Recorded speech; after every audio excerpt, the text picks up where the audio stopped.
Credo che sia nato con la volontà di aprire una discussione all'interno del partito e non certo di romperlo, e quindi l'appello che faccio è quello del dialogo, del confronto, per non buttare via un patrimonio, soprattutto quello elettorale, che ha fatto della Lega il partito e il movimento più vicino alle esigenze della gente.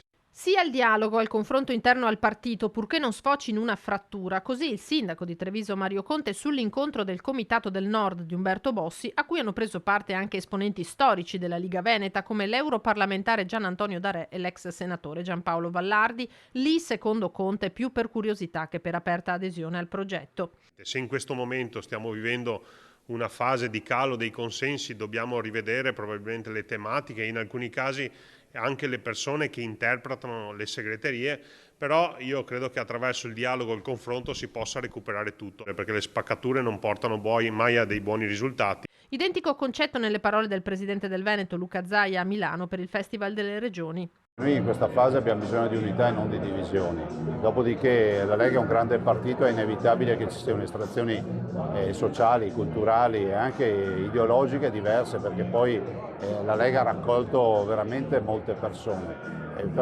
Come diceva Bossi, da soli si fa prima ma assieme si fa molta più strada. Per me esiste la Lega, punto e basta.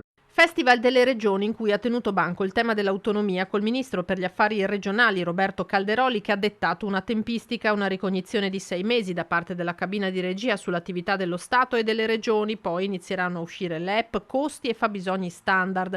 Avevo messo provocatoriamente una bozza sul tavolo, ha concluso, se no non si sarebbe mai partiti. Il potere alle regioni non è solo un capriccio politico, secondo il leader del Carroccio Matteo Salvini, tanto che sul tema arriva l'ok del presidente della Campania Vincenzo De Luca, ormai d'accordo su tutto con Zaia, scherzano i cronisti. Quasi su tutto, tranne che sulla gastronomia, perché lui... Vi ricordo che la pizza napoletana l'ha fatta Luca Zaia STG a livello comunitario. Dai, mettitela via. Vi devo dire che, vabbè, quando siamo